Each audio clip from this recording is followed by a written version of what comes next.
are some of the 306 churches served by our Connecticut Conference of Congregational Christian Churches.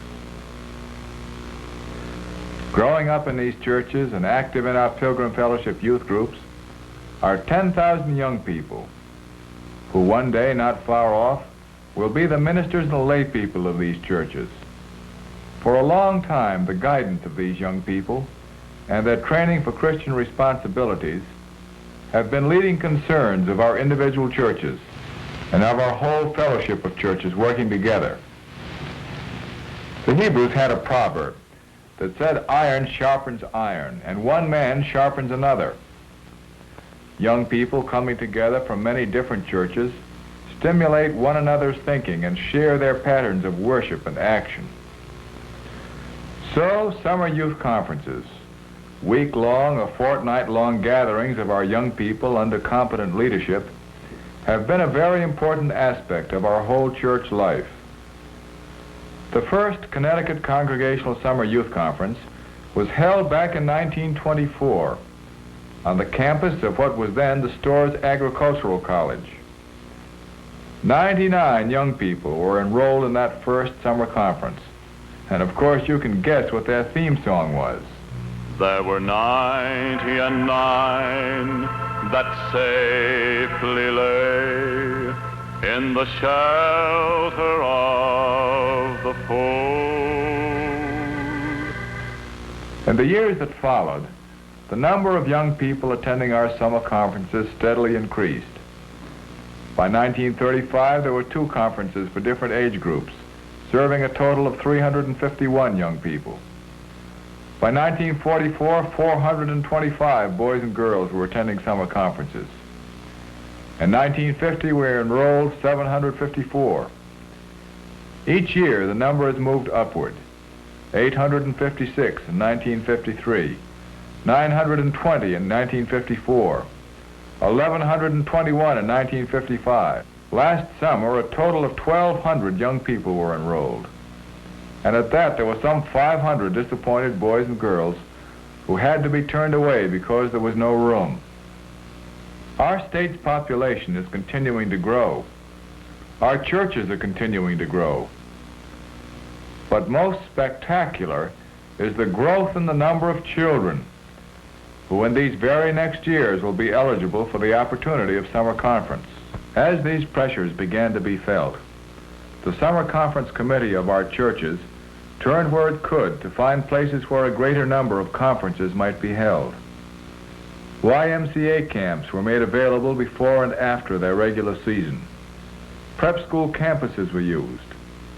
But there just didn't seem to be enough suitable places available in the state of Connecticut. So we reached out to church conference centers in Deering, New Hampshire, and at Lake Winnipesaukee. Since there seemed to be no other choice, it appeared worth the time and trouble and expense to transport hundreds of our young people and their leaders for hundreds of miles out of the state in order that they might attend summer conference.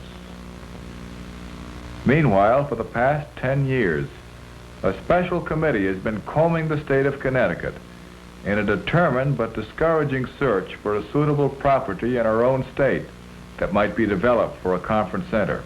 Throughout its search, this conference site committee has had the advice of Carl Hansen, Associate in Religious Education for our State Conference of Congregational Christian Churches and advisor to the Connecticut Pilgrim Fellowship, who has set before them the ideal requirements for such a site. Let us follow through a typical day at a summer conference to see what a conference site really requires. For the usual ratio of boys and girls at our conferences, we need about twice as many cabins for girls as for boys. And for the peace of everyone concerned, the 2 sections for the boys and the other for the girls should be separated and screened from one another. Breakfast will find everyone ravenous, as will every other meal. So a conveniently located and well-equipped dining hall and a kitchen that is adequate for feeding large numbers of adolescent appetites are prime necessities. There will be morning worship. This may be in a building or out of doors. In the summer, the loveliest setting for worship will often be an outdoor chapel at the lakefront. After chapel, delegates may scatter for private meditation. This calls for lots of space and a total conference setting that will be an inspiration of itself.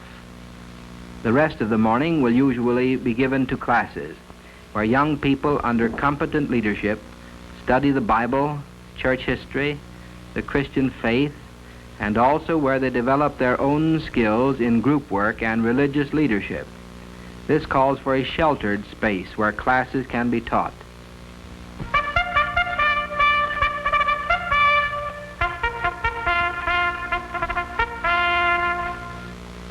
The afternoon program begins with a turn at various interest groups: crafts, nature study, photography, music, recreational leadership, and the like.